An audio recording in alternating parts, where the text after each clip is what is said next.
धर्मदेश धर्मासाठी अहोरात्र झटणारे सोलापूर शहर मध्येचे भावी आमदार प्रखर हिंदुत्ववादी नेतृत्व अंबादास अण्णा गोरंट्ला यांना जन्मदिवसाच्या हार्दिक शुभेच्छा। शुभेच्छुक अंबादास गोरंट्ला मित्र परिवार।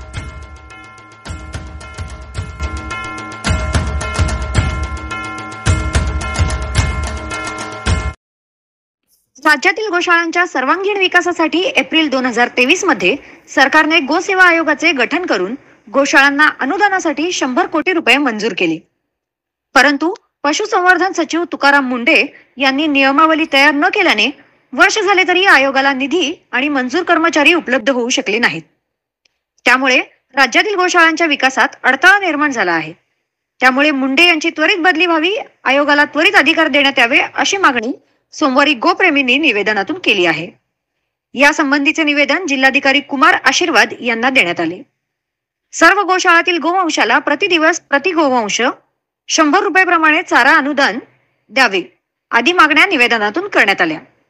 या प्रसंगी महेश भंडारी, केतन शहा, विजय यादव, उमा बिराजदार, यशवंत सुर्वे आदी उपस्थित होते। नमस्कार, मी केतन शहा, गोप्रेमी।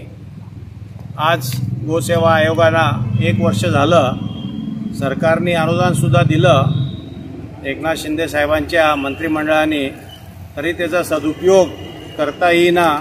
असे सचिव जर काही काम करत नसतील तर असे निष्क्रिय सचिवांची ताबडतोब बदली होणं गरजेचं आहे। आणि जे जनावरं किंवा जे गोमाता कत्तलखान्याला जाण्यापासून वाचवतो आणि आम्ही ती गोशाळेत ठेवतो, त्या प्रत्येक जनावरासाठी 100 रुपये अनुदान हे गोसेवक आयोगाने विनंती केलेली आहे, ते मिळायला पाहिजे।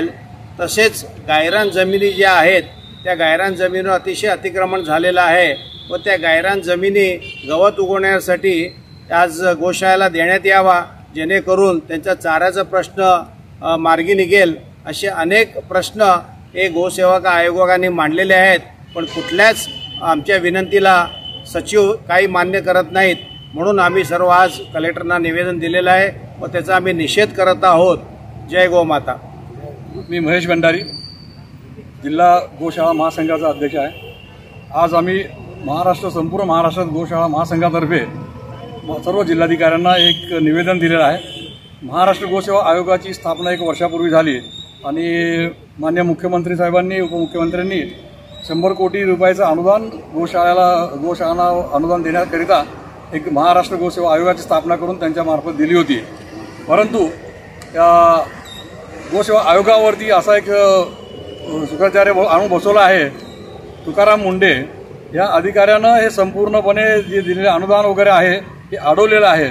त्यांची बदली व्हावी आणि गोशाळांवरती जो होणारा अन्याय आहे तो थांबवावा, त्याकरिता आज आम्ही एक त्यांना निवेदन दिलेलं आहे। आज एक निवेदन प्रातिनिधिक स्वरूपात दिलेलं आहे, पण जर तुकाराम मुंडे यांची हातनिवडणूक झाली नाही आणि गोशाळांना अनुदान प्रति गाय 100 रुपये जर मिळालं नाही तर सर्व गोशाळा संचालक संपूर्ण महाराष्ट्रामध्ये अत्यंत तीव्रपणे आंदोलन करतील।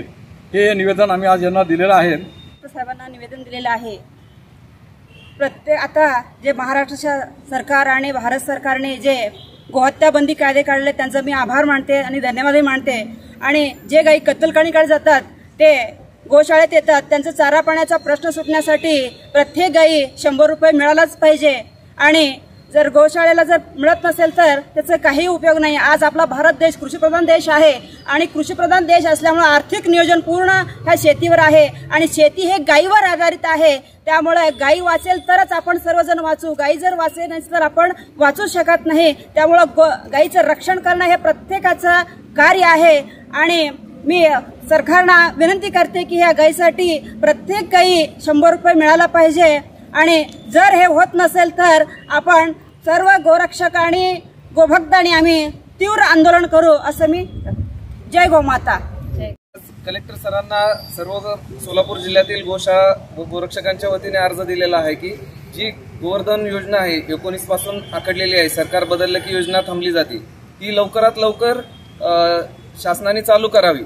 यासाठी जर सचिव आडवे येत असतील तर त्यांना कायदेशीर ह्यांनी थांबवून त्यांच्या ज्या काही त्रुटी आहेत त्या पूर्ण करून शासनाने लवकरात लवकर ज्या गोशाळांना गोवर्धन योजनेमध्ये अनुदान मिळणार आहे त्यांना लवकरात लवकर द्यावं। कारण दुष्काळग्रस्त परिस्थितीमध्ये ह्याच गोशाळा आहेत की ज्या सामाजिक वर्गणी आणि स्वतःच्या खर्चातून त्या चाललेल्या आहेत. त्यांची विटंबना असं वागून सरकारने करू नये एवढंच म्हणणं आहे. जय श्रीराम.